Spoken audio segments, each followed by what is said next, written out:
naman, wala po tayong sinisisi ng mga guro.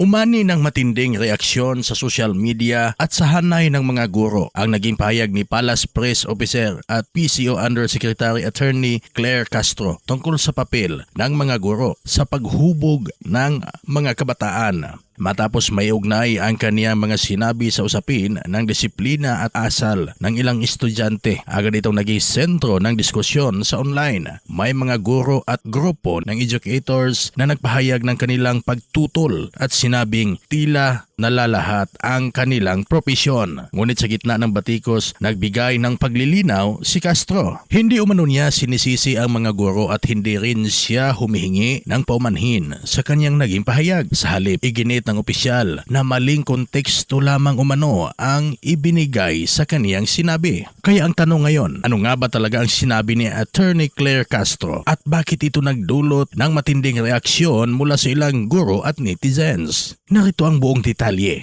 Sa pahayag ni Castro, sinabi niya na bukod sa mga magulang, mahalaga rin ang papel ng paaralan at mga guro sa paggabay sa mga kabataan. Ngunit sinabi rin niya na may mga pagkakataong mismong ilang guro umano ang lumalabag sa mga pamantayan ng mabuting asal at nakapagtuturo sa mga estudyante kung paano maging walang mudo o walang respeto sa matatanda at ibang tao. Dito na nagsimula ang batikos mula sa ilang grupo ng mga guro. Kinwestiyon ng Alliance of Concerned Teachers o ACT ang pahayag ni Castro at hiniling na bawiin niya ito at humingi ng paumanhin. Para sa mga kritiko, hindi umano nararapat na may ugnay ang mga guro sa problema ng karahasan sa mga paaralan, lalo na sa konteksto ng isang insidente na may maraming komplikadong dahilan. Maging ilang guro sa Tarlac ay nagpahayag ng kanilang saloobin habang naglabas naman ng mensahe na suporta ang Schools Division Office ng Tarlac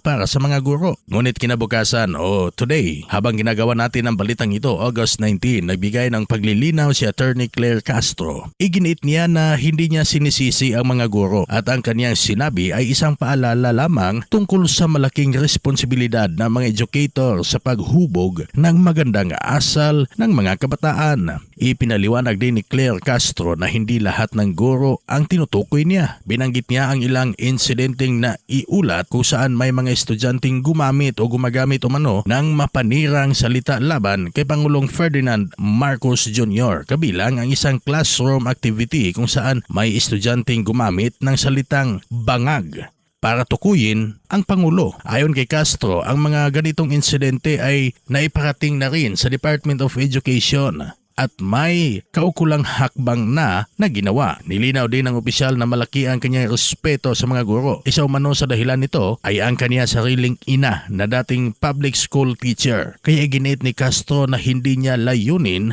na maliitin o sisihin ang buong teaching profession. Sa halip nais umano niyang ipaalala na ang mga guro ay may mahalagang papel bilang mga tagahubog ng asal at magandang pag-uugali ng mga kabataan. Pero nang tanungin kung hihingi siya ng paumanhin sa mga gurong nasaktan sa kaniyang pahayag, ito'y hindi ginawa ni Attorney Claire Castro. Sa halip sinabi niyang naninindigan siya sa kaniyang sinabi at naniniwalang ang dapat humingi ng paumanhin ay ang mga nagbigay umano ng maling konteksto sa kaniyang pahayag. Samantala, nanindigan naman si ACT Teacher Party List Representative Antonio Tinio na dapat bawiin ni Castro ang kaniyang sinabi at humingi ng paumanhin sa mga guro. Ayon kay Tinio, hindi dapat gawing scapegoat ang mga guro sa problema ng karahasan sa mga paaralan. Sa ngayon, nananatiling mainit ang diskusyon. Para sa kampo ni Castro, mahalagang pag-usapan ang responsibilidad ng mga guro sa paghubog ng kabataan. Para naman sa mga kritiko, kailangan maging maingat sa pag-uugnay ng sa mga guro sa mga insidente ng karahasan sa paaralan. Isang bagay ang malinaw. Ang naging pahayag ni Attorney Claire Castro ay nagbukas ng mas malawak na tanong tungkol sa papel ng magulang, guro, paaralan at buong komunidad sa paghubog ng susunod na henerasyon. At habang nagpapatuloy ang diskusyon, nananatili ang tanong, paalala lamang ba ito sa mga guro o may mga salitang dapat talagang bawiin? Ikaw, ano masasabi mo sa video natin ngayon? Pwede ka mag-comment sa comment section at huwag kalimutang i-follow, i-like at mag-subscribe sa artikulo. Maraming salamat.